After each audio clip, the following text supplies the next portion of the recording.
The Stiletto rear lower control arms represent the pinnacle of suspension-related modifications that you can perform on the Jeep Cherokee KL platform. Offering greater strength, more ground clearance, and better handling, Stilettos are the logical next step when you have outgrown your current spacer lift and want to add more capability to your Jeep. Having a shop install your Stilettos can add considerable cost and represents a barrier to having this upgrade performed. This video guide will show that installing Stilettos is not much more complicated than a spacer lift. There are no exotic tools required to install a pair of Stilettos. You will need a 5mm Allen wrench or hex head socket, an assortment of wrenches and sockets in the 15 through 19mm range, a torque wrench, a floor jack and jack stands, an assortment of pry tools and long screwdrivers, a bolt cutting device such as a cutoff wheel, sawzall, or even just a hacksaw, a grease gun, and, optionally, a spring compressor. Installation time will range from 2 to 4 hours depending on your skill level.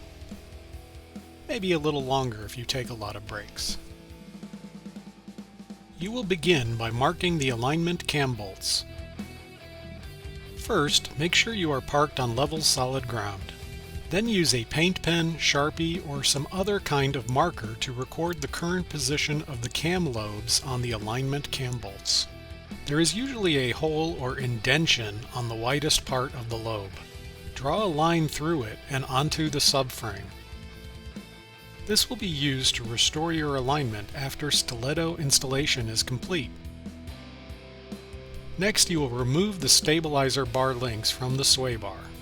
Use the 5mm Allen wrench to keep the link stud from turning.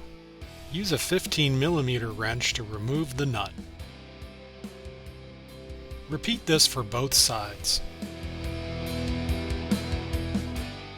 Now you can raise the vehicle and secure it on jack stands. We're starting on the left side of the Jeep because it is the easier side to install a new control arm on. Begin by placing the floor jack under the control arm and lift it until the weight of the vehicle just barely comes off your jack stand. This next step is optional. We are advocates of using spring compressors to keep the coil springs compressed. This makes it much easier to remove and reinstall the springs. If you are uncomfortable using spring compressors, you can skip this step, but be prepared to wrestle with your coil springs a little bit. With the coil spring in this compressed state, take a set of spring compressors and install them on the coil spring. Place one compressor on each side of the spring and only tighten them by hand. When looking down from above, the compressors usually sit at the 4 and 8 o'clock position. Now you want to remove the knuckle bolt. You will need an 18mm socket to remove the nut from the knuckle bolt. You may need another 18mm wrench to keep the bolt from spinning when removing the nut. Discard the nut and bolt when removed, since you will not be reusing them. Now you are ready to drop the control arm and spring. Slowly lower the floor jack and hold the spring while you are doing this. You may need to use a long screwdriver or pry tool to get the control arm to disengage from the knuckle. Here we're showing spring removal on the right side of the vehicle. We did not use a spring compressor here. Sometimes the control arm is a bit stubborn and you must coerce it free with a pry tool. Just be careful not to damage the swivel bushing in the knuckle when doing this. Now remove the alignment cam bolt that is keeping the control arm attached to your subframe.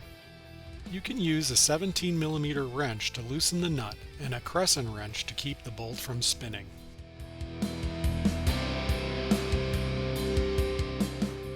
Before installing your new control arm, now is a good time to install the rear wheel centering spacers. Locate the front of the trailing arm that connects the knuckle to the unibody. Use an 18mm socket to loosen the two bolts at the front of the trailing arm. Unthread the bolts by about 1 inch so the trailing arm mount hangs down. On one side, fully remove the bolt and insert the aluminum spacer provided with your stiletto. Reinsert the bolt and thread it a few turns. Repeat this procedure for the other bolt.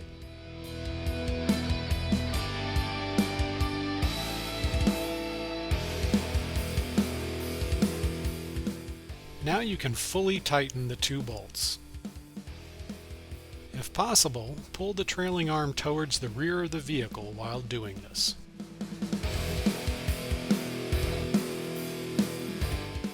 Now we move to a workbench to prep the new control arms.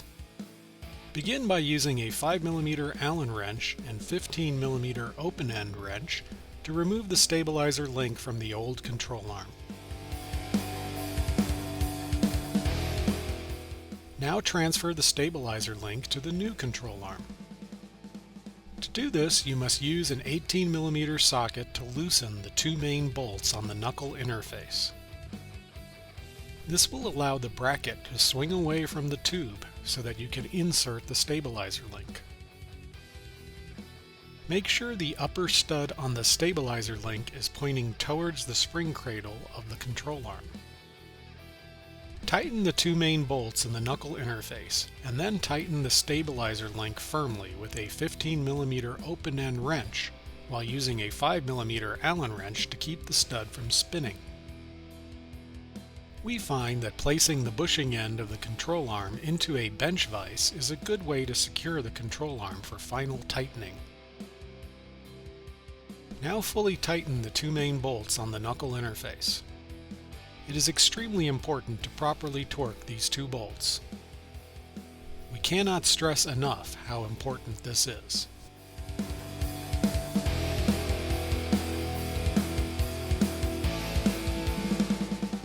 Now it's time to hang the new control arm on your Jeep. Start by connecting the bushing end to the subframe using the alignment cam bolts. If you will be reversing the direction of the bolts, make sure to transfer the paint mark you made to the eccentric nut.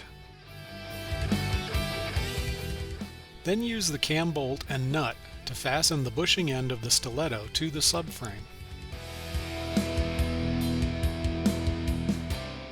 Make sure the cam lobes sit flat against the subframe between the two raised spots on the subframe. Tighten the bolt just enough that the lobes are held against the subframe.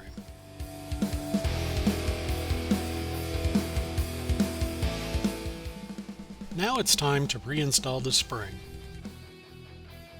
Place the knuckle interface on the floor jack, using a rag or piece of cardboard to make sure the jack doesn't mar the finish. Guide the plastic alignment tab on the bottom of the spring into the corresponding hole on the spring cradle. A thin screwdriver is helpful for this. Making sure that the top spring isolator has engaged the boss on the subframe, carefully start to raise the floor jack. The swivel bushing on the knuckle must engage the end of the knuckle interface. As you lift the control arm, the spring will pop into place and will be fully seated. Here's another view of raising the control arm and engaging the swivel bushing. You can carefully steer the swivel bushing with your fingers while doing this. Now you can reinstall the knuckle bolt. The biggest challenge is to get the holes on the knuckle interface to line up with the swivel bushing.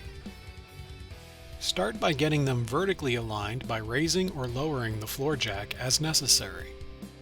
Then, to get the holes to align horizontally, use the alignment cam bolt on the other end of the control arm.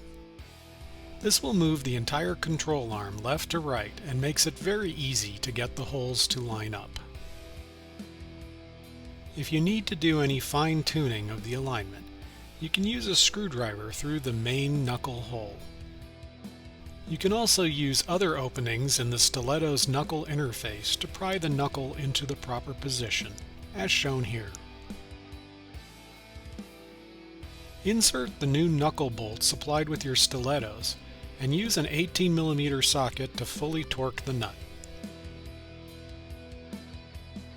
Properly torquing the knuckle bolt is extremely important.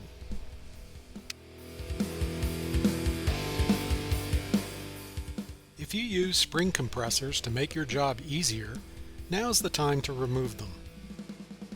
Use the floor jack to raise the control arm so that the vehicle just barely comes off the jack stance. At this point, you should be able to finger loosen the compressors and remove them.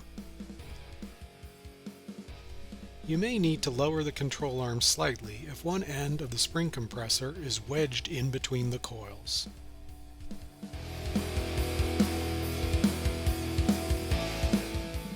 Now it's time to tighten the cam bolt.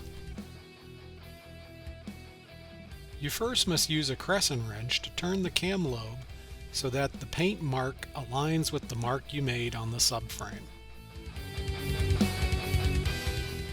While holding the cam bolt in this position, use a 17mm wrench to fully tighten the nut.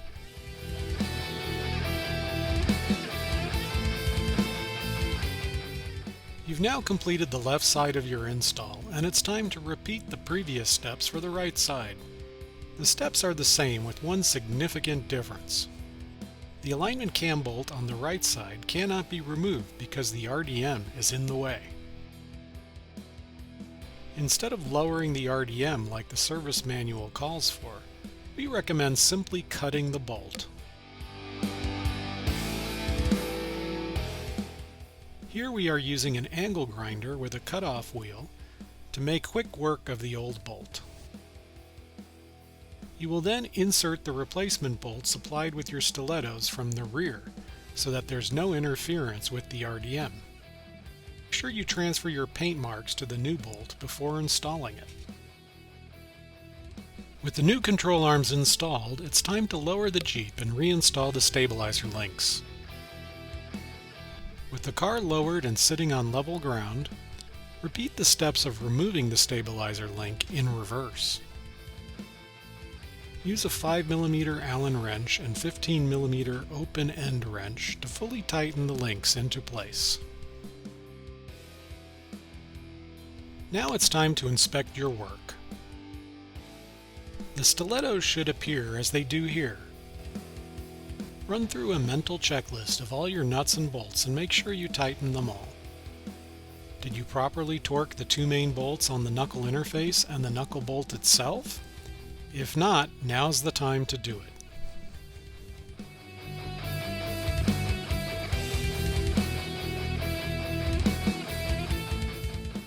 Before heading off on your first test drive, the first thing you might notice is that the rear is sitting incredibly high. Don't worry, this will settle within the first few feet of driving. When driving around, pay attention for any unusual noises.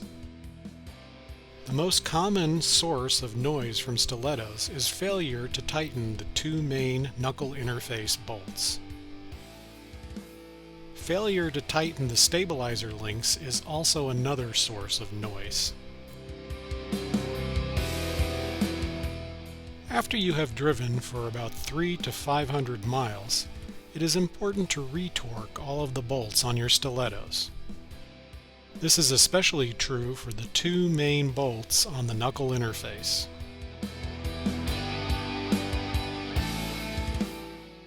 We hope you found this video informative and useful. If you have any questions about the stiletto installation process, please reach out to us by sending an email to info@gleamingalloy.com. Or you can join the Gleaming Alloy Owners Group on Facebook and ask questions there. Thanks again for watching. We hope to see you out on the trails soon.